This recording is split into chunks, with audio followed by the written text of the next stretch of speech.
Mayong adlaw sa tanan, labi na kay Sir Ejik, Sir, mayong adlaw. So, mo ni ang continuation sa report ni Philip. Mani akong topic karon. In regression analysis, there is a dependent variable, which is the one you are trying to explain, and one or more independent variables. So, sa regression analysis, naatay dependent variable, mao ni ang variable nga gusto nato sabton or ipasabot. Then, napod tayo independent variables that are related to it. So, you can express the relationship as linear equation such as y equals a plus bx. So, y is the dependent variable. X is the independent variables. A is a constant. B is the slope of the line. For every increase of 1 and xy changes by an amount equal to b. Some relationships are perfectly linear and fit this equation exactly. So, total charges equals base fee plus 30 cents average minutes. If you know the base fee and the number of average minutes, you can predict the total charges exactly. So, next slide. So, mao ni siya no ang width niya og height. The line should be drawn such that the sum of the vertical distances of the points above the line is approximately equal to the sum of the vertical distance of the points below the line. Trend line fulfills the following conditions. It approximates the general direction of the points it passes through the points. The sum of the vertical distances of the points above the line is approximately equal to the sum of the vertical distance of points below the line. So, nagpakita kini og kanang kinatabuk-an nga mga points. So, ang trend line dili kinahanglan moagi sa una o katapusan nga points. Least square regression line. The trend line is a straight line and is our regression line. A equals a plus bx.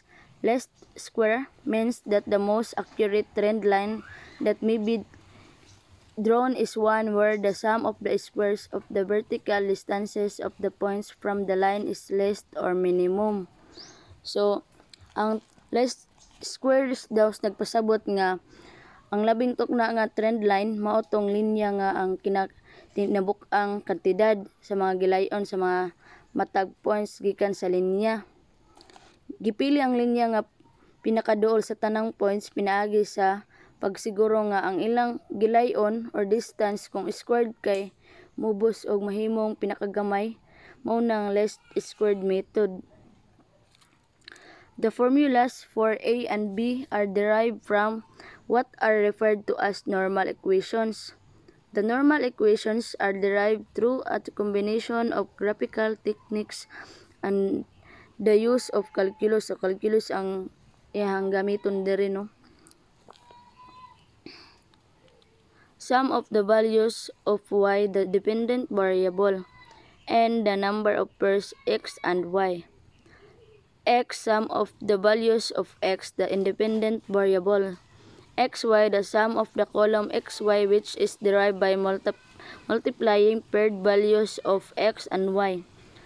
X squared, the sum of the column x squared, which is derived by squaring the values of x. So, kabalo naman tana, unsa na siya pag kanang iya mga formula no, unsa na siya ang nx xy x squared, kabalo naman tana mo total.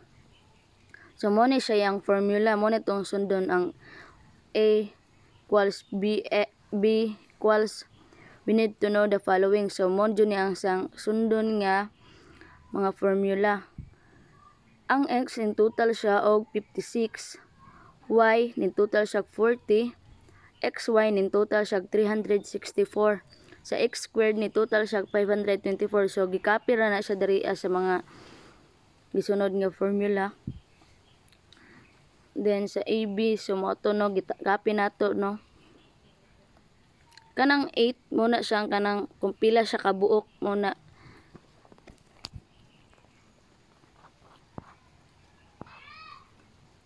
naigura na siya ipang total din. We can now substitute these values into the equation of a straight line. So yung mga in total nga mga answer is mo na siya no. Sa A equals 0.545 or 0.54. Sa B 0.636 or 0.64. So nanapod diri sa ubos.